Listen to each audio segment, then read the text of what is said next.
Hi there, I'm Kareem Habibi from Keeper's Nursery, and I'm making this video about some of the seedling apples that I've been breeding here in the nursery. So to begin with, why am I breeding apples? Well, unlike normal farmers, apple growers, well, we're a nursery, but apple growers don't need to really breed stock. Like if you imagine sort of a cow farmer needs to breed cattle, he'd pick the strongest bull and use that bull to create more cows, more cattle. Um, with apples, because we clone the trees that we have, you can effectively just keep using that same bull, or create the same cow over and over again. But I was curious a few years ago. I wanted to see really how easy it was to produce a decent new variety. And if you read most of the literature, it's actually sort of quite, it usually says it's quite tricky to do. You have to, there's lots of things about having to grow thousands and thousands of seedlings to come up with the next Granny Smith or the next Golden Delicious, or whatever the target may be. Now, although that might be true if you're actually going into the commercial world, where you have to really sort of fine tune what you're trying to breed, and you select two different parents and you bring them together, and you have to find so many different crosses that eventually one of those is going to be that sort of perfect apple, the next apple. If you're just doing it for fun like I was, there's actually quite good results, and here are some of the good results from the breeding program that I started around sort of 2015. So these are all in their sort of 8th year, and I did about 150 seedlings. And yeah, by this year, most of them have started to fruit, and the fruit's quite good. So anyway, I'm going to start off with one of the parents. So this is Kids Orange Red. So Kids Orange Red is an old kiwi apple. I believe it's got Cox's Orange Pip in it. I think it's a Golden Delicious Cox's Orange Pip and cross. I should really look into that. But what I did was I just openly pollinated, which means I just went into the nursery behind me, selected, picked lots of Kids Orange Red apples, basically cut them open, took the pips out. So those pips will have been produced in the apples, but that will contain pollen from a different apple. So these, I know that the mother of all these seedlings here, or this selection of seedlings at the back, were Kids Orange Red, but the fathers were basically anything from the 600, 700 different varieties that I've got behind me. So don't know who the fathers are, but we will see anyway how the results have varied. Because I was just doing it as a sort of first go at this, I was just having a go at it. I wanted to really see what the seedlings would look like before I actually started thinking about ever, hand pollinating and forcing two crosses. I'm actually quite impressed with what this is, and the seedlings lots of them do resemble the mother, so they do resemble Kids Orange Red. The flavour is also there as well, which is quite cool, but you get anything. So some of them have come out as russets, like this number 27 is a russet. I've got all the apples with the apex sticking up. So with an apple, you've got the base and the cavity, which is because the apple would be growing this way. So that's the base, the cavity, and the stalk. And at the top, what we've got is the apex of the apple, and then you've got the crown, the basin, and what we call the eye. So that's where the sepals were. So with the kids orange red seedlings here in this back row, you've got very distinct Kids Orange Red looking apple here, number 45. Something like a 13. It's a bigger version of a Kids Orange Red. Again, it was very, very sweet. Had that Kids Orange Red sort of pear drops flavor to it again. So this is again the classic sort of conical apple. What we call a conical apple is that sort of love heart looking apple almost. With apples, you've got this one I'd call very Kids Orange. Actually, it looks extremely like its mother. That's sort of a flat conical, what I'd call, because it's kind of squashed. So this is a different one, but that would be what we'd call an oblong apple, where it's sort of tall and thin. Again, another oblong apple as an example. A very sort of flat apple would be this seedling, where it's sort of you can see it squashed down. And then you also have what we call round apples. So for example, this apple is more of a round apple. It's a very sort of evenly sort of ball shaped. This one again, this one's a very good example, number 73. So anyway, going into these, yeah, there was quite a good crop from the Kids Orange Red. Some of these apples are actually very, very good, you know, and they do sort of challenge some of the sort of cultivars, the varieties that we do actually produce in the nursery that have been around for a long time. So it is actually worth me sort of registering some of these to actually produce, propagate, and, you know, hopefully the public one day will try them. The second batch of seedlings were from this apple, so this is the mother. This one's called Rier, which is a Czech variety. It's got a bit of russet on the top. Very, very nice modern apple. And the seedlings here are all, you know, I thought the higher quality ones were the ones from the Rier. So this one is called, well, I've named this one Hamid's Red Pippin. Hamid's Red Pippin is a very, very nice apple indeed. This one is what I'm going to call Beth Ann. This one, slightly early one. This is the last one we've got. This one has been in the fridge for good month actually. Extremely nice early season apple. This number 82 is an extremely nice late season apple. So you also get quite a range of season from a parent, which, you know, I again was impressed by. This is very, very similar looking apple to a Rier, except for it has a different shape to it. But certain characteristics, such as what the basin looks like, is sort of shared throughout some of these Riers. This third lot of apples here come from Rubena, which is a very nice big Czech apple. I found these apples all taste very similar to the Rubena. These seedlings here, so I've got sort of 7 of the best ones here. This one's absolutely massive. Rubena is quite a vigorous tree, and the seedlings are all quite vigorous trees themselves. This one is extremely similar. This is number 121. And finally, we've got a section of apples here. Maybe you can't quite see them. These were sort of quite random seedlings, so these are unknown parents, but again, with some quality. So I'm just going to try some of these, and I've got all my notes from hours of painstaking research, as it were. So number 1, I'm just going to go ahead and start biting into them and trying them. So number 1 is a sort of roundish apple. It's slightly flat. Not the prettiest apple in the world, but we'll try it. So it has a very nice flavour to it. Not too much flavour, quite thick skin, but I'd say very similar to one of the, not a Cox's, well, it tastes very much like a Cox's Orange Pippin seedling would taste. So there are varieties like Fiesta. This is very similar to Fiesta. Number 2, now this one was ripe a long time ago, so this one won't be ripe anymore, but this is a very sort of pretty apple. Slightly pink inside. It's got a very, very nice Kids Orange Red flavour to it. It's gone a bit soft now, but this was ripe in sort of early September, so now that it is the 5th of October, I'm still impressed that this apple's still on the tree, and it's got an interesting colour to it. It's got a sort of, it's a small sort of conical apple. Some of the apples on the tree were a bit bigger. So number 10 isn't ripe yet. I know this one is actually very good. This one ripens in November, so that's sort of flat apple, very similar to the mother. I think I showed these before.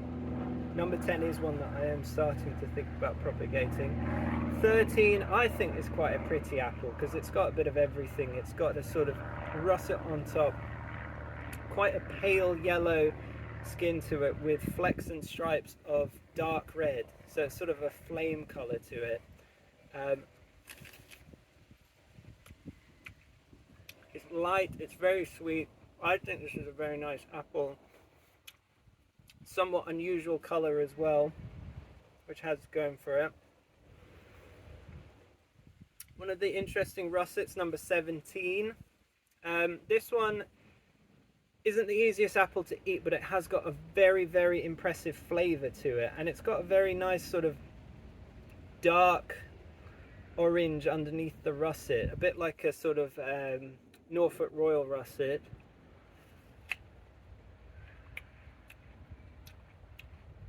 So the flavour is, beg your pardon, the flavour is very, very nice, slightly acidic, so it could ripen a bit more, but I'm impressed with number 17. 21. Okay, I can't remember too much about this one. There are a lot of seedlings to try. I tried all these this morning as well. So 21 is a sort of very similar Kids Orange shape to it. I'd say it sort of lacks a bit of everything, but still it's a good apple. You know, if this was a cultivar, people wouldn't really sort of sniff at it and say it's that bad. It doesn't deserve it. It's not the best apple, but it is actually quite good. And I'm just pointing out the fact that, you know, if you did one seedling and it turned out like this, you wouldn't actually be that disappointed because it's not that far off the mother. Pardon me. 22. Okay, so this one's slightly rounder. Again, it's got a very attractive appearance to it. It's got quite strong russeting on top, a bit like the 13. Slightly rounder, but again, it's got that pale color to it with the red stripes and flecks on, which is very attractive, a sort of fiery color to it, which I think, you know, people would be into. Nice, well, it's a short stalk, which isn't quite like its mother.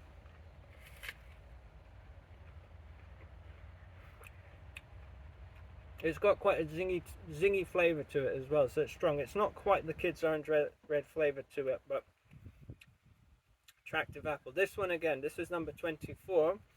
Lots of russeting on top. It's almost half russet on top. So that'll be on the base. On the apex, not so much russeting.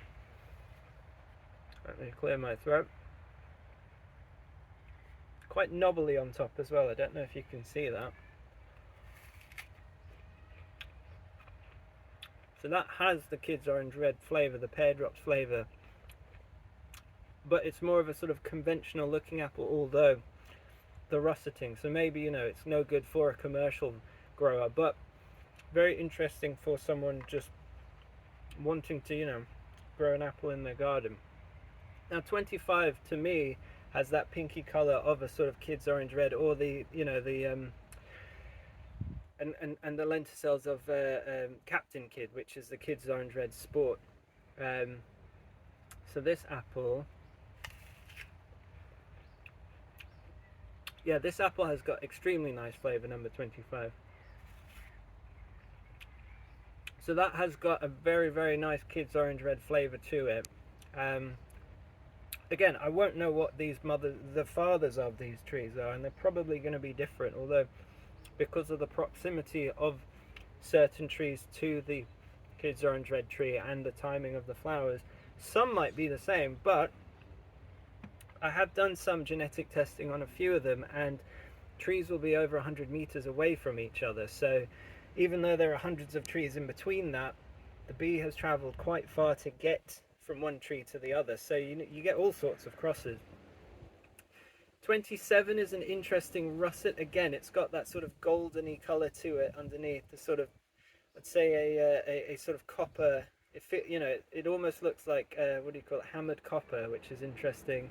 You know, compared to a conventional russet like an egremont russet, I'd say this is slightly more sort of warm and glowing. It's slightly more attractive because it has got that red to it. Generally apples that are yellow look like they lack something. Red is a very attractive colour for an apple, so this being sort of a copper colour is quite good for it.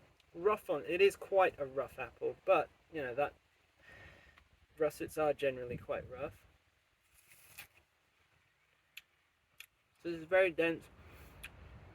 This apple I remember is actually one that I discovered down there, and it peaks in sort of November time, so it is lacking flavour right now, but it does pick up in November time. There are a few November ones, a bit like the number 10, which I didn't actually try, but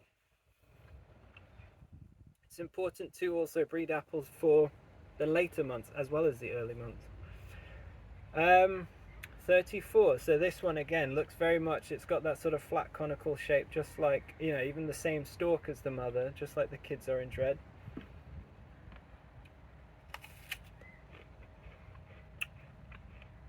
And again, the flavour is bang on Kids Orange Red. It's slightly crisper, slightly redder as well. So it's strange. It could be, you know, you could look at some of these as the improvement of the mother, but still I have to trial a few things, you know, I have to see how they actually grow and how prone they are to certain sort of diseases, like let's say scab, mildew. So far they mostly look good though. And 45, again, it just looks very similar to me, like a kid's orange red. It's got that sort of pinky colour to it, very similar to this number 2 over here. So number 45, again, bang on that kid's orange red flavour to it. Little pinky pale thing, quite pretty. And just as the taste, I'm just going to taste the kid's orange red. I haven't tried these this year. The tree hasn't produced that many apples. No, it's got a lovely flavour to it. See, this one, the kid's orange red, actually lacks a bit of acidity, which some of these have, which, you know, some people would prefer. And the weird thing with apples is that, okay, so I've grown up with hundreds of different varieties in my garden. Most people haven't, but I can't say that I'm sort of the expert in that what I say is final, because I find that, you know, even my son will like apples that I don't like. Even my wife likes apples I don't like, and they can try the same ones. It's just, it's up to you really. But there are certain traits like crispiness and flavor which people like. Some weirdos like really sharp things, which I don't understand. So anyway, now we're going on to the Riker ones. I'm just going to move my knees because they're hurting. So, Riker, I like this apple a lot. It's not that well known in England, but one day hopefully. So, 61. So unfortunately this tree died, but I kept some of the apples, so I can't really propagate this one anymore. But 61, I'd say it looks a bit like a Saturn. It's quite a sort of, it's quite an oval sort of thing.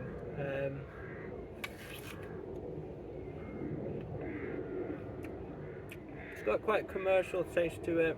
You know, it's balanced, it's got a bit of everything. It's got clean sort of skin. Juicy, it's not the lightest apple in the world though, but I guess we'll never know if this one will be any good because the tree's gone.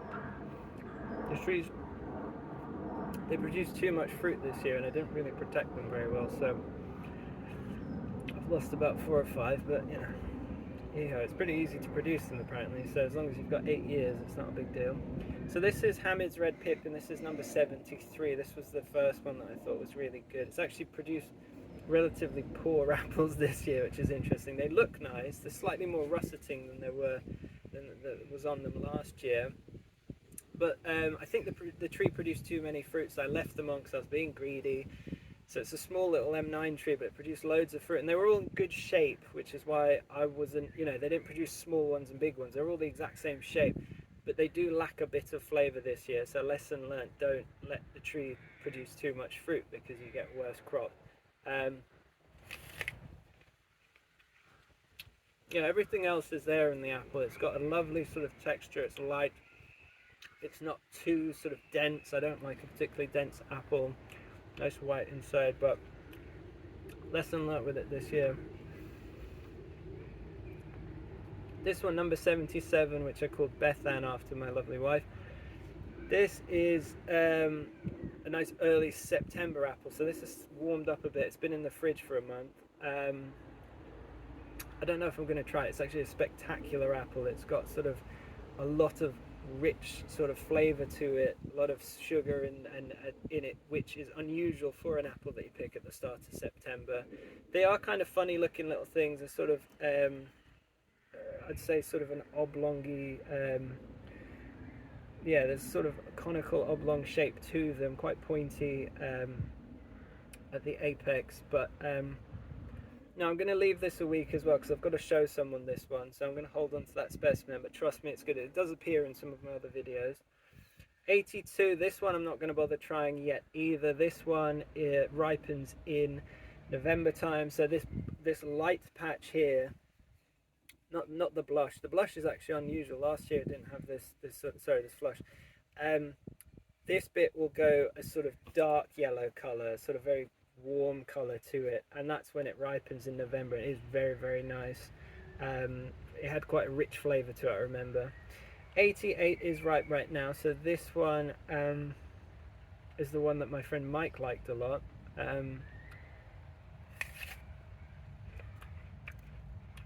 It's a really good apple. So Yeah, Mike's done well to Bagsy this one.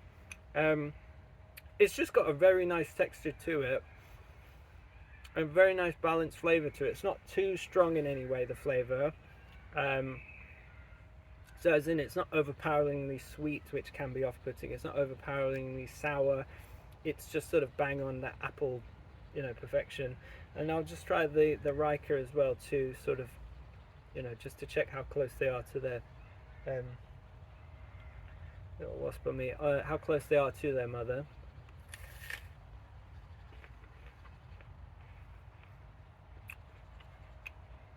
Yeah, so Riker's quite good this year. This one's actually a bit denser than the seedling, so that's interesting to sort of compare actually. Yeah, again, you never know. You might improve on the old mother, the old parents. So going on to these Rubenola seedlings here. So Rubenola is a very nice big apple. Most people, when they try it, there's nothing really you can criticize apart from that it is quite big. It is quite a big, heavy apple. It's a lot for, let's say, a child to eat. But yeah, I will go through these. I'm starting to slow down. There's a lot of fruit in me now. This massive thing, 93, is interesting. I usually wouldn't say there's that much value in a big apple, but then, it's an interesting apple to look at. It's sort of, I'd say it's quite a big, fat, conical thing. It's got a really, really, really deep sort of base in here, and the eye is, open. It's right at the bottom. It does feel quite dense to it as well. It is, it is quite solid, not dense. It's quite solid. Interesting color as well, unusual. Have to see what the parentage is. So it has a very similar texture to the Rubenola, and the Rubenola seedlings all have an underlying acidity, which is in the Rubenola as well, which Rubenola somehow masks with sugar. A lot of the seedlings that didn't make it to this video, they're just sour. They're not that pleasant to eat. But this one is very good. This one's got the flavour. It's not overpoweringly acidic, but it's pleasant. This is the kind of apple, let's say I was going to have with some cheese. Oh, that would be good actually with cheese. Big apple as well, so you get a lot of bang for your buck. 105. This is the first year that I've sort of gone with this. This is classic sort of oval shape, almost uniformly so. It's dense. It's not as good as the other one, but it's not a terrible apple at all. By my high standards, it's okay. But I'd say something like that lacks that. Let's say if it had the kids' orange red flavour to it, that would be very, very good. 108 is very nice. 108, you can see it's got the russet on top, very nice dark red colour to it, big old lenticels on it as well.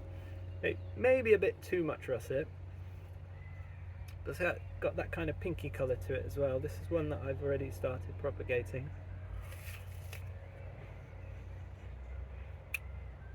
Very juicy, lovely juice to it. Bit dense, as in the apple itself is not as light as I would like it, but great flavour to it. This one just looks bang on like its mother. Similar-ish on the apex as well, but the base is the same apart from the short stalk. And when it ripens, it's got that same sort of fleckered sort of colour to it. And it's got a very, very nice light. Then the texture is much lighter than, let's say, the 108. Very similar to the Rubenola, slightly waxy on the outside, which gives off that waxy flavour, which isn't amazing. But yeah, the actual flavour inside. So maybe if you peeled this, it would be spectacular. 126. This one doesn't look great. It looks kind of grotty. This looks like the classic seedling where you're like, oof, what's up with this apple? But I remember picking this today and thinking it was good. 126. Yeah, it's got a it's hitting me from all angles. It's got slight bitterness to it, which I'm picking up. Yeah, it's sort of aniseedy, but it's got sugar, it's got acidity, it's a lot going on in it, which is very nice, and good texture too. 127 again just looks like a smaller version of the mother in my eyes, you know, I can tell straight away, and it's got that long stalk, which is valuable.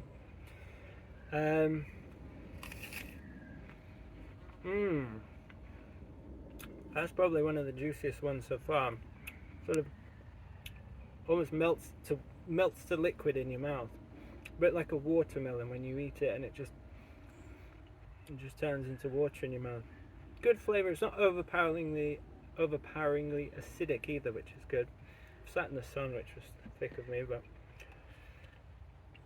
okay. And then this last one, 120. It's quite a dark apple, but it's quite pretty actually. It's got those dark stripes on it, like a tiger.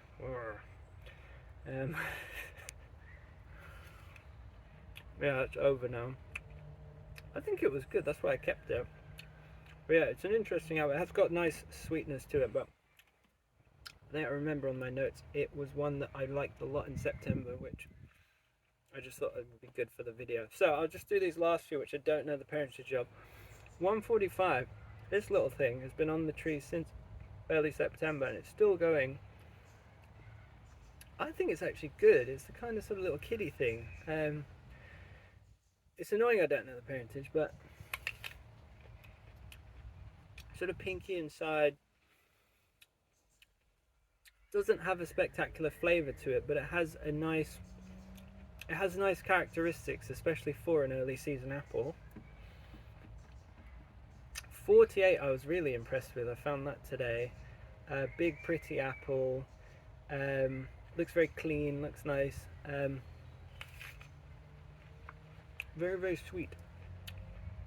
But kind of chewy, you know, which I'd say is the downside to it, but good flavour to it. You know, if you could add that flavour to something that had a like the 127 texture, well, that would be lovely, because you'd have a bit of, you know, you'd have the good texture with the good flavour, which is important.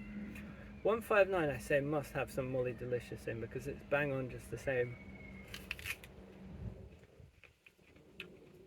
Tastes just like a Molly's Delicious. Very nice apple, nice sort of appearance to it. Maybe could be, you know, more full coloured on the red, but nice long stalk on it as well.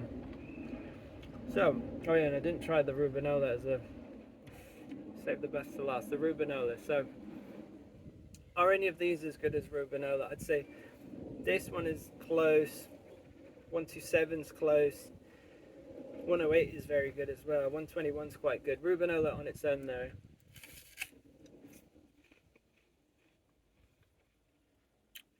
That is very nice. Anyway, thanks for watching the video. If you have any questions, please ask. I will keep, you know, I'm planning to do more breeding. I've got about 600 more propagated seedlings in the nursery right now, so in a few years I'll know what they taste like. But yeah, in the meantime, if you have any questions, just ask. But I hope this video has been entertaining. I don't usually plan the videos this well, so hopefully this turns out alright. But thank you very, very, very much for watching me eat apples. Bye bye.